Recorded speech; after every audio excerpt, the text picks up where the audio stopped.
एक गांव में पुष्पराज नामक एक कमजोर बुद्धि का बालक रहता था।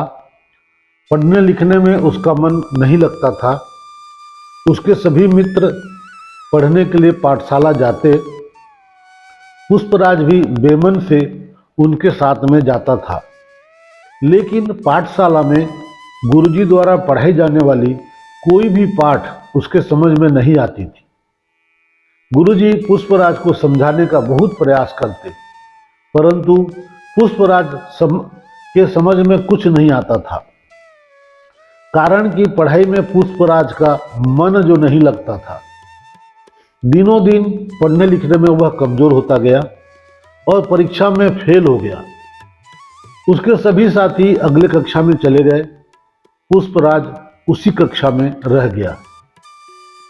गुरुजी ने भी आखिर हार मानकर उसे बोला, बेटा पुष्पराज, मैंने सारे प्रयास करके देख लिए, तब भी तुम परीक्षा में सफल नहीं हो पाए।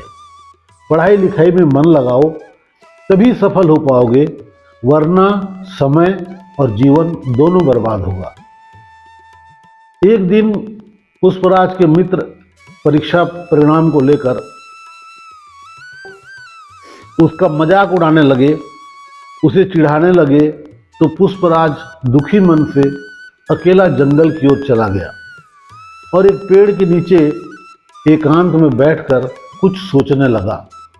तभी वहां से एक साधु गुजर रहे थे। साधु महात्मा जी ने एक बालक को पेड़ के नीचे एकांत में चिंतित मुद्रा में बैठे देखा, तो पूछ लिया कि बालक, तुम अकेले यहाँ कैसे बैठे हो? बहुत चिंतित और दुखी दिखाई दे रहे हो, आखिर क्या बात है? पुष्पराज साधु महात्मा को देख खड़ा हो गया और प्रणाम करते हुए बोला कि महाराज, मैं बहुत दुखी हूँ, कारण कि मैं अपनी परीक्षा में असफल हो गया हूँ। मुझे मित्र चिढ़ाते हैं। काफ़ी प्रयास करने के बाद भी गुरुजी द्वारा पढ़ाई कोई भी पाठ मुझे समझ नहीं आती। साधु महात्मा पुष्पराज की समस्या को समझने के बाद सफलता का राज बताने के लिए पुष्पराज को एक कुएं के पास ले गए। कुएं में कुछ महिलाएं पानी भर रही थीं। कुएं की मुंडेर के पत्थर पर बार बार रस्सी के आने जाने की रगड़ से निशान बने हुए थे। साधु महात्मा ने पुष्पराज को पत्थर में बने निशान दिखाते हुए बोले कि देखो, पत्थर कितना कठोर होता है, फिर भी पानी निकालते समय मुलायम रस्सी के बार बार आने जाने से पत्थर पर भी निशान पड़ गए हैं।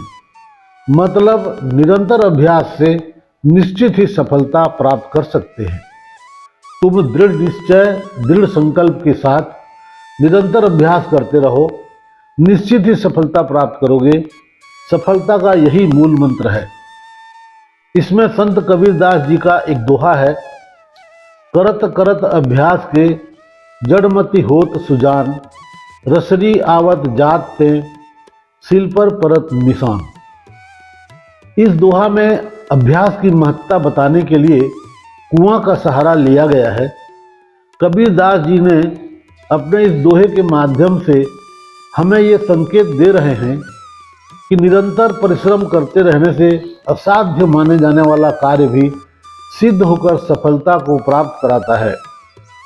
लगातार अभ्यास से अल्प बुद्धि अथवा जड़मति भी बुद्धिमान बन जाता है। साधु महात्मा की उदाहरण सहित तर्क संगत बातें पुष्पराज के समझ में आ गई। पुष्पराज सोच में पड़ गया। उसने विचार किया कि जब एक कोमल से रस्सी के बार बार आने जाने से एक ठोस पत्थर पर गहरे निशान बन सकते हैं, तो निरंतर अभ्यास से मैं विद्या ग्रहण क्यों नहीं कर सकता। साधु महात्मा को प्रणाम कर पुष्पराज उत्साह और उमंग के साथ वापस पाठशाला आया और अथक कड़ी मेहनत से पढ़ने लगा। गुरुजी भी खुश होकर भरपूर सहयोग किए। यही कमजोर बुद्धि बालक पुष्पराज आगे चलकर कालांतर में महान विद्वान बना। दोस्तों, लगातार अभ्यास के बिना सफलता नहीं है। अभ्यास हर सपने को पूरा करेगी, चाहे वो खेल में हो या पढ़ाई में हो या किसी और चीज में। अभ्यास बहुत जरूरी है। बिना अभ्यास के आप सफल नहीं हो सकते।